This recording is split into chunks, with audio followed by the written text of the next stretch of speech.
Hey folks, my name is Ravish and welcome back to another video in the series of DevOps Interviews. Now, I've been getting this request a lot that why don't you post the whole interviews, why are you posting only the excerpts? So this video is going to be very important on that part because I'm going to post a whole interview. Alright, so now let me just brief you what you would learn in this interview. I'll be asking about the project to the candidate. He's somewhere close to 4 to 5 years of experience and on a general DevOps, I'll ask him the tech stack of the project. I'll ask about how do you architect your pipeline, what exactly you are doing in your project, how do you build your code. I have been particular about the artifactory part in this particular interview. Like if you're using JFrog, then how are you creating the server, how are you storing that artifact, a bit about networking, and at around 16 to 17 minutes after that you will be seeing a screenshot because I'll be asking a question and on the basis of that he'll be answering my question, right? And again, you know the drill that please subscribe the channel because it really motivates me to create more content like this. So without further ado, let's get started.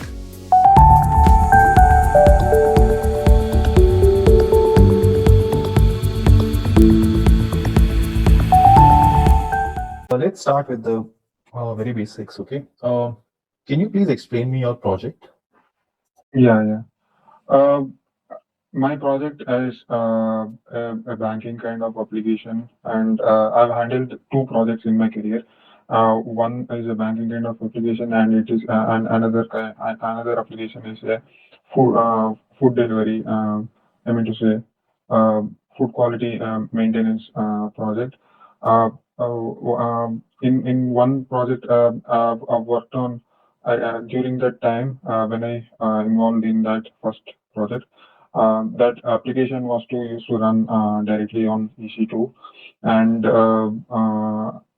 we thought to improve the tuning process, how it is aligned.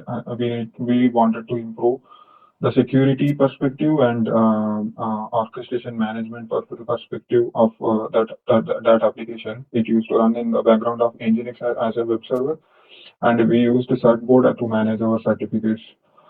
So we tried to when we tried to implement Docker files, and we found those images where we faced some of the challenges, like the image size is too long. So when we host in the containers, our response time is used to get impacted because of that. Came up with a solution with lighter weight Docker files and promoted it to orchestration management. And once after promoting that, we faced some of the challenges over there also, like scaling related issues. So we implemented scaling policies and by implementing resource metrics integration. And Okay. later on, promoted to. Sorry to interrupt. I just wanted to understand your application, whatever application that you are building. You are talking about two applications, right? Banking application and food delivery application, right? So this banking application, like what was the language the code was written in? There is an API server which is written in Rust, Rust, and developers used to work on that functionality code on Node.js. Okay, can you just walk me through the pipeline or till production how it was happening? I mean, let's say there was a developer, right? There would be a developer who is writing the code in Rust and would be writing the code in Node. Okay, so they are putting their code over where, like some kind of SCM would be there, right? What are you using for that? Jenkins. SCM, source code management. For Git, we have worked on Bitbucket for that. Okay, you are using Bitbucket, great. So Bitbucket is a product of which company? Atlassian. Okay, great. So let's say your code is they are putting your code to Bitbucket. Okay, now from there, I want you to create a pipeline till production. Okay, and you have to write the number of steps. For example, if you use something for testing, if you use something for security, if you use something for dev or stage or production, how will you architect this whole pipeline? Can you just walk me through that? Sure. Let's say I have an application, I have a repository, and I first thing I need to do is CI. And I make sure that whenever a commit happens to my branch from my developer, that CI should be automatically triggering with the help of a webhook. I'll configure that.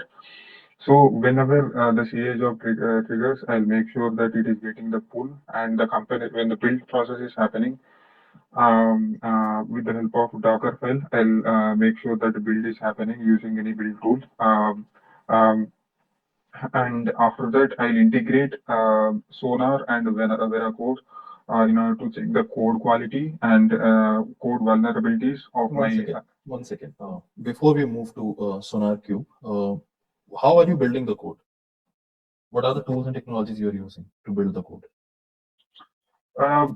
We have used our application was a Node.js application, so we used Yarn, Yarn and npm to build the Docker file as a build tool as our entry point. And when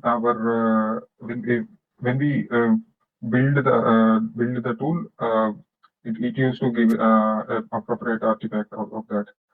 I hope I'm up to the point. Okay, so you are using Yarn, YARN, right? If I'm correct. So it's a Yes, package yes. manager for you. So what kind of artifact? What kind of artifact you are producing? It's a zip file. We stored in JFrog. Okay. Is it? It's a zip file for you, right? Mm-hmm. And so what does that zip file contains? Is it some kind It's of jar or DLL or anything? What does it contain? it's a binary file which contains it contains a Rust output. I mean to say, which is executable form of an a Rust language output. Okay. Okay. So yeah, let's say we have created the artifact. Now what? Let's move to the next step. Okay, next step is to upload those artifacts into JFrog. We used JFrog as our artifact storage, and Wait, we'll move one by one. So now you have moved to Artifactory, right? So you're pushing your artifact to JFrog. So who has done this JFrog setup? You or someone else from the team? it's pre-configured, but I am aware of that process. Okay, so you are using JFrog as an Artifactory. Why can't I put my artifacts on GitHub? Why do I need an Artifactory?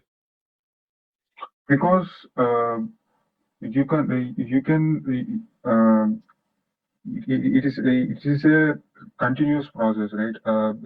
And you need to store in such a platform where there is a clear maintenance of your various versions of your artifact, and you need to think about your security perspective also, like whether it is a secure or not. And when the CD happens, it should be able to pull those artifact, various versions of artifact appropriately.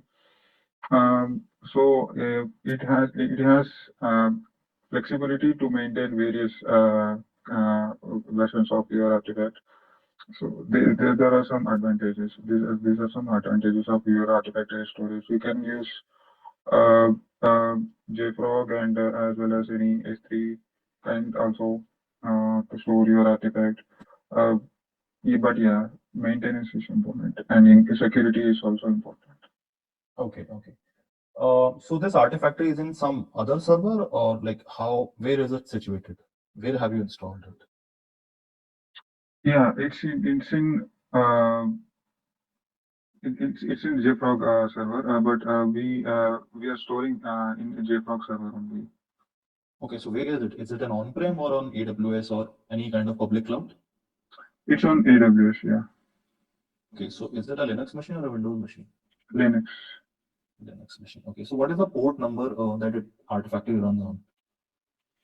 It runs on 3000. Our application runs on 3000. Yeah, it's 3000. Okay. So let us consider a situation. We'll circle back to the questions later. Let us consider this Artifactory only. Okay. So you have put this Artifactory on. your on your AWS server, let's say any EC2 instance, right? Now, when you have installed it, let's say there's a new server and you have installed a new artifactory over there, new JFrog artifactory, and you are trying to access it from the web, from your local system.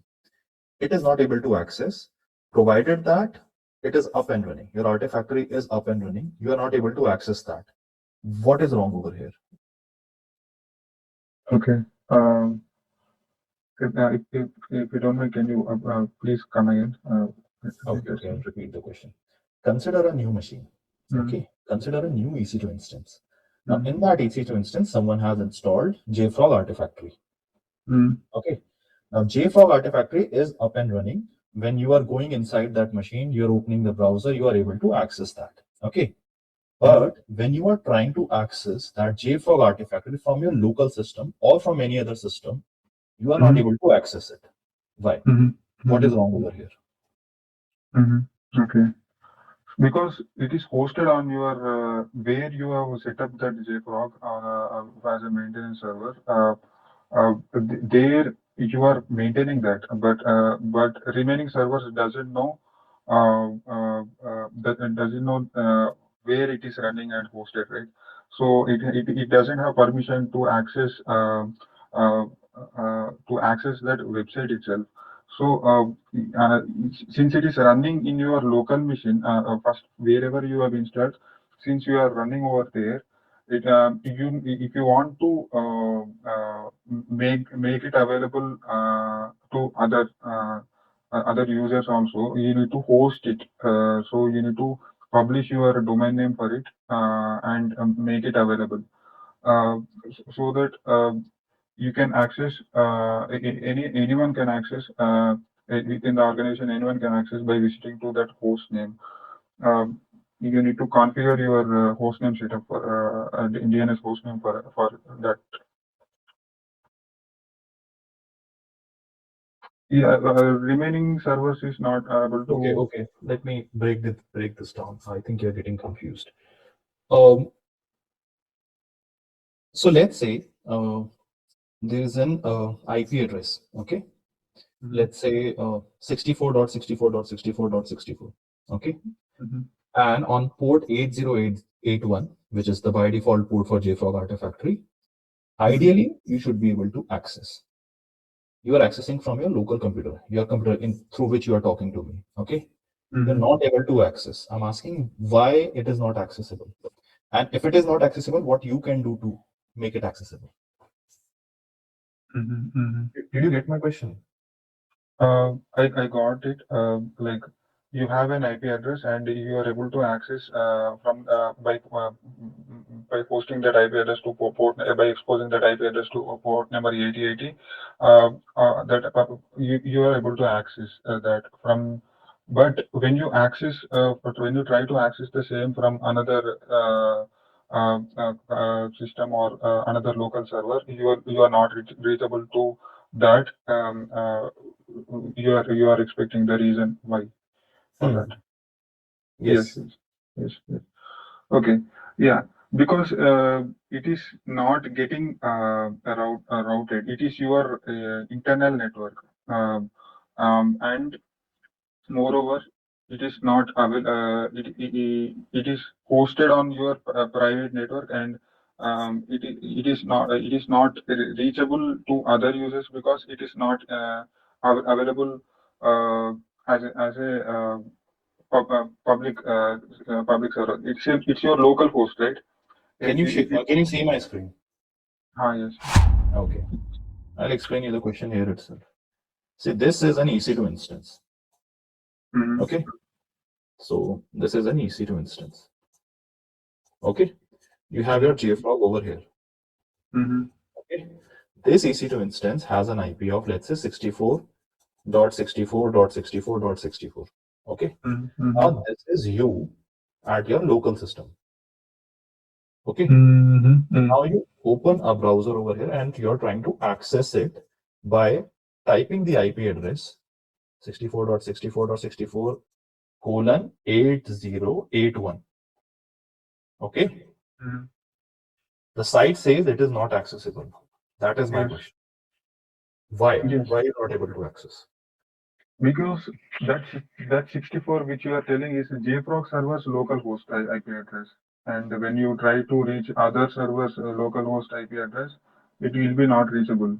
You need to host it. 1 second. Let's say this 64.64.64.64 is a public address. Now what?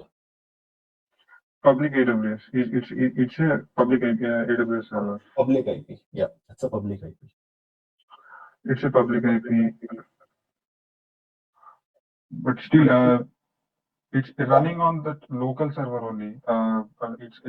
You are not hosting it, right?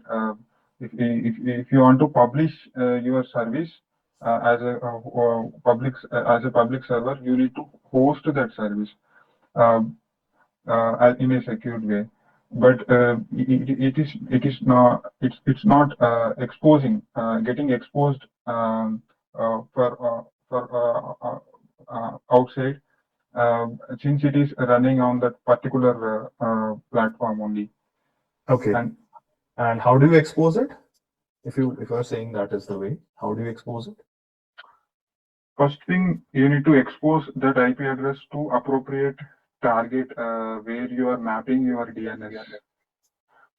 If you, let's say this JFrog server is a target, and you want to achieve it to whenever some user like me, I want to visit that JFrog server. Let's say my JFrog, let's say my website name is myjfrog.com. You want to host and you want to target your JFrog server as your IP address. You need to register some A record for it in your name chip or GoDaddy, and register a domain name, create a certificate, and so that whenever you host it, and whenever you check it, that website, it should be able to reach that particular target in a secured way. Okay. Have you ever installed any application on a Linux server? Yes. What kind of application you have installed? Any application like Jenkins or something, anything? Yes, I have installed it. Okay. So you're using Jenkins as CI or something else? Yes, Jenkins as CI. So where is it installed? Jenkins server. We are maintaining it on a Linux machine. Yes. How do you access that Linux machine? Sorry, how do you access that Jenkins? Through browser, right? Yes. Through what is that? What is the address that you put in your browser? It's my mcdjenkins.com. It's a domain name or an IP address? It's a domain name. It's a domain, okay. Not an IP address. Okay. So if there is a public IP, and if you have a domain name, that's kind of equivalent. If you have a public IP, you can access something. If you have DNS, public DNS, you can access something, right? After that, do you put any port address? Sorry, yeah, any address after that, port number, or it's No, just it's just a domain name, because you know whether where that application is running on which port, right? When you configure this website only, it's not a best practice to hand over with a IP with a port number with it. You need to configure in such a way that whenever we hit that 443 of that particular IP address HTTPS traffic, it has to reroute that target where it is running on particular port number. Let's take an example of application load balancer. You are hosting your JFrog server on a particular Linux machine. So, that is fine. It's working on a port number. That is fine. Whenever you host it on an application load balancer, whenever incoming traffic to receives on your port 80, it should be rerouting it to the 443 certificate, 443 port number, and in that 443. From that 443, it will be configuring a registered ports to which target it has to reroute the traffic, and on which port it has to reroute the traffic. We'll be mentioning over there. okay. That's fine. Okay, let's circle back to my first question. So now you have pushed your artifact to JFrog Artifactory. After that, what is the next step? Tagging will be coming into picture, and after that, you are if at all, if without any failures with respect to code quality and unit test and your CI, if it is a success, then you should be able to identify your commit in your CD. 1 second, one step at a time. You're talking about the code quality, right? Mm-hmm. So what tools are you using for code quality? Sonar and Veracode. Okay, Sonar. And on which of these is are both of them open source? Yeah. Are you sure? Sonar is open source. No, I mean to say, we subscribe to it, and it's so that number of lines it is being analyzed. Based on that, it is getting built. Number of lines of code it is analyzed. Wait. I think we are digressing. Okay, you have sonarqube with you. Okay, where is the sonarqube installed? Does it have a separate server or some or one in some other machine or something? It's on same. It's hosting on same Linux machine where we are maintaining the Jenkins. Okay, cool. So who has set it up? You or someone else? Yeah, it's already been done when I was there. Okay, so it's already been there. Okay. I'm not sure whether you have heard about it, but I'll just try to guess something. Okay. When you install sonarqube displays a warning at the bottom that the database that it is using by default is not scalable. So my question is, if it is not scalable, what we can do to make it scalable? The by default database is not scalable for your production level. Okay. So if you want to make it scalable, is there any measure? So here, the particular word scalable is it about the number of lines, or it is analyzing, or is it about the limit? Let's say it has some limits. Okay. So what would be your approach? I don't want the correct answer. I just want the approach. What would be your approach if it has some default database? What would be your approach? If it need some database, right? Yeah. What would be your approach? Okay. First of all, let's say if you configure for the first time that Sonar, it will be having some basic limitation that it is able to identify these many number of lines in code, and if we want to if your application is a little bit huge, having huge number of lines, if that package I'm able to get is not within the limit, I'll try to check what are all the various options it has in order to upgrade the policy of that Sonar limitations, and through what could be the appropriate limit I can give to which is matching for my case.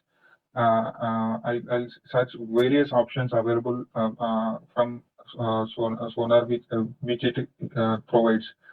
I'll check through that, and I'll choose appropriate plan option for my. Okay. There is a very simple answer to this question. So when it has a default database, you can change the database. You can install MS SQL and just pass on the connection strings, and you can change the database. That's the answer to this question. But it's okay. I was just asking about the approach. Okay. Now we are on the step of code quality. Okay. Can you explain me what exactly is code smell in sonarqube?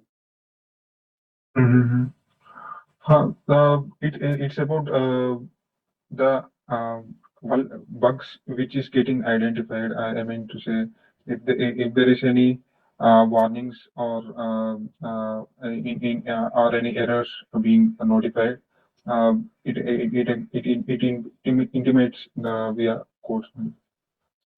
Okay, and what do you understand by code coverage? Number of lines being scanned in a particular in a particular developer repo, and is it able to qualify in particular threshold limit? It will identify that, analyze and identify that. Okay, let me bifurcate the question, and I'll put a real scenario in front of you. Okay, now developer is writing their code. Let's say 1,000 lines of code. Okay, now there are two testers. Both of them are having their own separate branches. Okay, same code, separate branch. Okay, one tester, when he releases that code, his code is showing 90% code coverage, and the other branch, same code, other branch is showing 85% or 80% code coverage. What difference? What is the difference over here? I mean, like 5 or 10% difference. But what the other tester has done extra to show that 5% difference or 10% difference? Did you get my question? Yes, yes.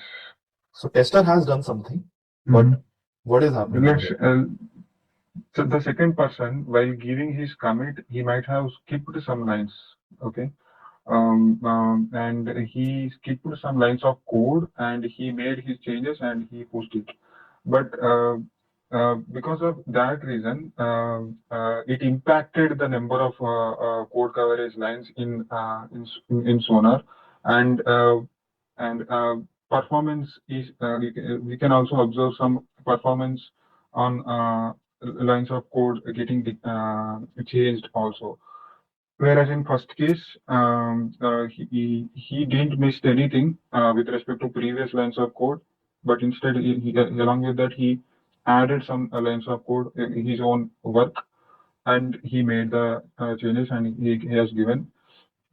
And so nothing is, since nothing is being missed, code coverage is also remains same, and it goes for further process as far as. Santosh, what is the exact meaning of code coverage? I mean, like, can you explain it in 1 or 2 lines? What is the exact meaning of code coverage? The number of lines that Sonar are able to analyze when it comes to when that particular commit comes to that stage, Sonar stage. Analyze how? I mean, what is the exact thing that it is analyzing? There should be something in the code, right? It is trying to analyze. Lines of code. So, okay, let's say there were 1,000 lines of code. Okay. And now there are 1,500 lines of code. So you mean to say that if there is 100,000 lines of code and there is 1,500 lines of code, the results would be different? Yeah, code coverage. I mean to say, with respect to previous history of lines of code, if the present number of lines of code is getting varied after the commit get changed, there is a fluctuation happening, right? So that basically identified over this stage. The code coverage is a metric, right? It helps you to understand how much of your source code is tested. Tested is the keyword. It's not analyzed. Okay. It's not analyzed, it's tested. It means that the other tester, the tester who is giving 90% of code coverage, is testing that much of code. He's put test cases that are testing or covering that much of code, and the other person has not. It's not analyzing about the code. It's analyzing about how much your code is tested. Okay, let's move further. Okay, so now your pipeline is tested. Okay, code quality is tested. Now, what is the next step? Code quality is being tested, and to push have the tagging part and making it to promote for JFrog. Okay. Now let's say, let's consider a scenario. Okay, your production system is running, your application is running fine, everything is happening fine. Okay, now there is a bug in production. Okay, but the testers and the developers and the other teammates fail to catch it. Okay, now there is a bug in production. Now, what would be your branching strategy to fix that bug? Mhm. So we have various kind of branches available. Develop, hotfix, bug fix, release. So we, at that particular kind of scenario, we need to come up with a hotfix, and we need to we need to understand either by reading the metrics of the application, whether it is a compatibility related application, the compatibility related issue, or anything from code perspective or infrastructure code perspective. We need to search for area, we need to come up with a solution and give a hotfix for it, and we need to check it. I'll just make this problem smaller for you. Okay, so developers and testers and team has figured out how to resolve it. Okay, they know the resolution, they know how to fix it, everything is done. Okay, I'm asking just specifically about branching strategy. You were saying that you will use hotfix branch, right? Mm. And then after that, you had made the changes to the hotfix branch. Now, what will happen after that? First, we will deploy in staging environment, not directly in production.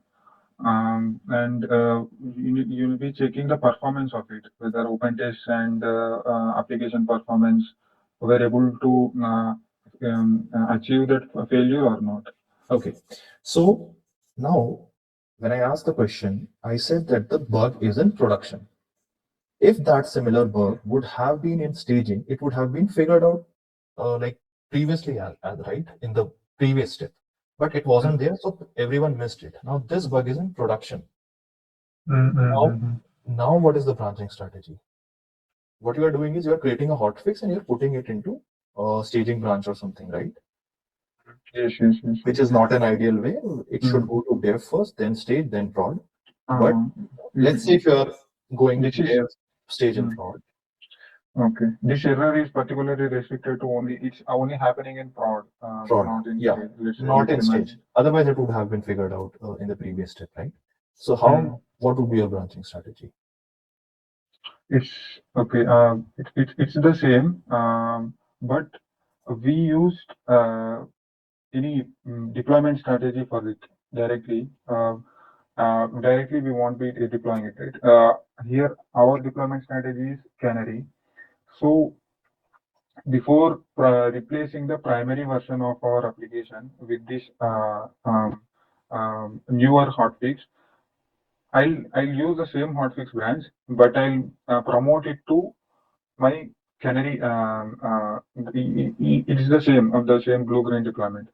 First you will promote it to as a secondary version of your application, and check its analyze how it is getting responded. If there is any healthy healthy metrics observed, or anything any errors being observed. Then after that, slowly we'll make the traffic shifting promotion from by replacing the older version with the newer version by promoting our new hotfix. The rollout process. Yeah. Okay.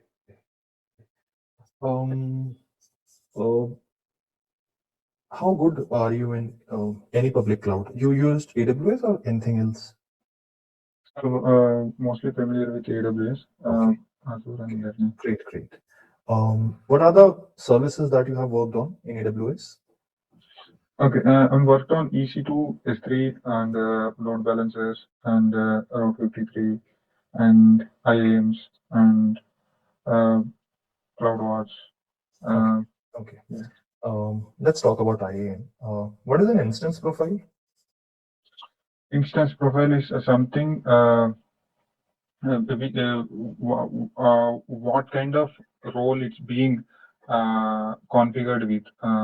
I mean to say, you have some set of permissions to for your server to reach out another services in a trust relationship manner, right? So you'll be attaching that particular set of configuration to your server, by what kind of permissions it have to your server.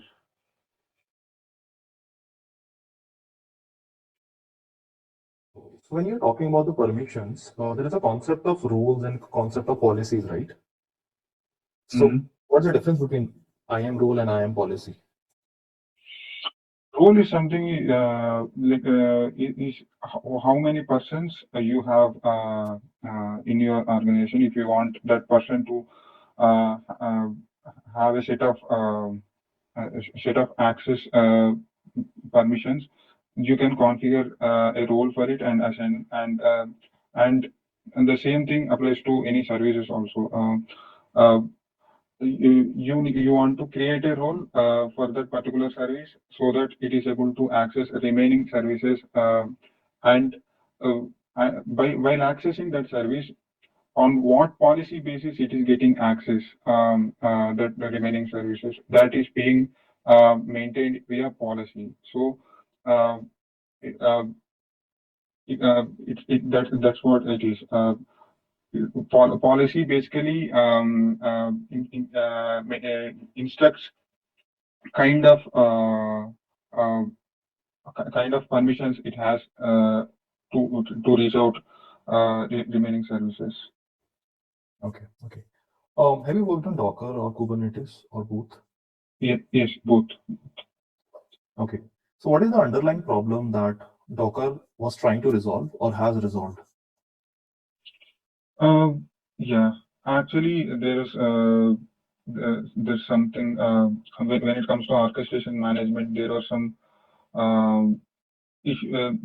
compared to Kubernetes, there are some blockers like cluster maintenance was a little bit not flexible, and it is being improved from Docker Swarm as well, and yeah, that's one area which I know, but security is another perspective also, wherein in Kubernetes we can configure a lot more secrets and volumes-based configuration over there. But here there used to be some security-related issues also. That's another that's one of the things. Yeah. Okay.